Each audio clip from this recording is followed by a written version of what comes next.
Quem nunca ouviu falar do naufrágio do Titanic? Com suas lendas e seu filme muito mais do que famoso, todo o folclore cercando o navio é conhecido mundialmente. Porém, temos mais alguns naufrágios famosos por aí, como o do Britannic, o irmão mais novo do Titanic, o do Lusitânia e o do Príncipe de Astúrias, que é o maior naufrágio na costa brasileira. Mas você aí já ouviu falar do Wilhelm Gustloff? Não?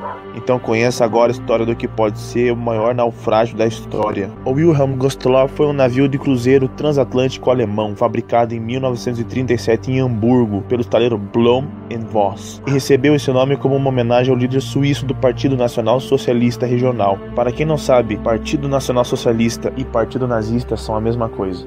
Sendo construído para Kraft durch Freude, algo como força pela alegria, com o objetivo de oferecer atividades recreativas e culturais como concertos, teatros e outras atividades para os trabalhadores alemães de todas as classes. Em maio de 1936, o trabalho iniciou-se, e no prazo de um ano, em maio de 1937, a embarcação foi lançada ao mar. Em suas mãos, o primeiro capitão, Karl Lube, tinha uma máquina extraordinária para os padrões da época. Um navio que se deslocava mais de 25 mil toneladas a 15 nós, com capacidade para 1.463 passageiros e 417 tripulantes, totalizando a capacidade para 1.880 pessoas a bordo. Em uma de suas primeiras viagens, efetuou o salvamento da tripulação de um cargueiro britânico, ato que recebeu repercussão na imprensa. Ainda em tempos de paz, o navio efetuou cerca de 50 viagens, carregando cerca de 70 mil pessoas. Porém, em setembro de 1939, começou a Segunda Guerra Mundial e o Wilhelm Gustloff foi transformado em navio-hospital,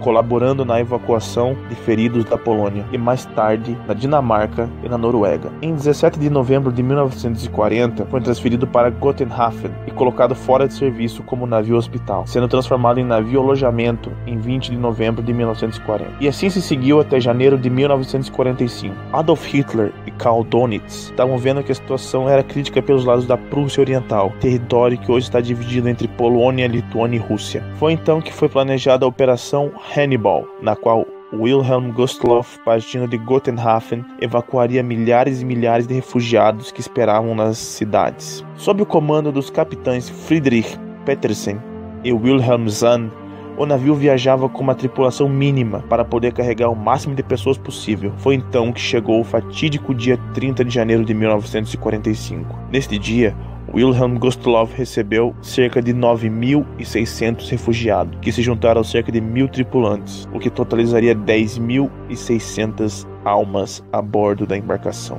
Após sair da Baía de Gdansk em uma rota que já havia sido patrulhada pela Kriegsmarine anteriormente, Kriegsmarine era a marinha de guerra nazista.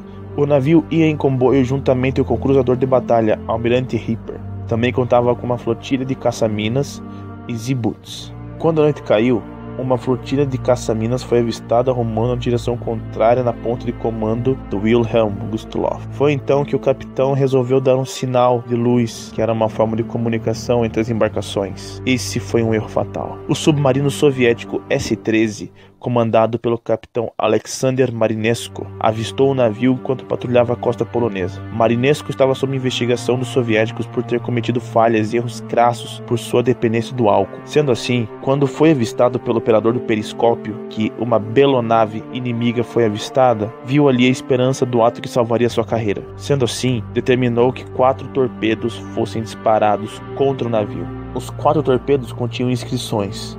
No primeiro, para a pátria. No segundo, para Stalin. No terceiro, para o povo soviético. E no quarto, para Leningrado.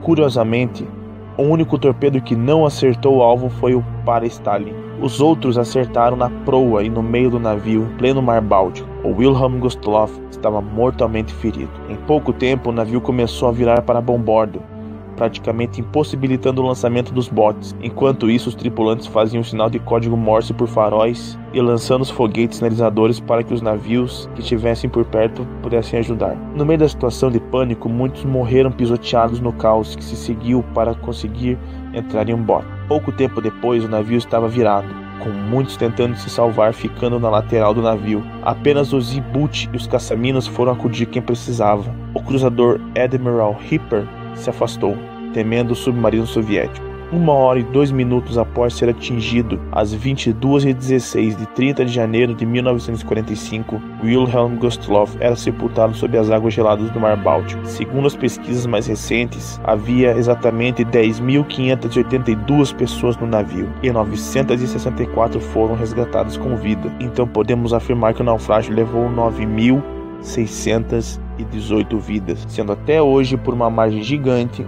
o maior naufrágio da história.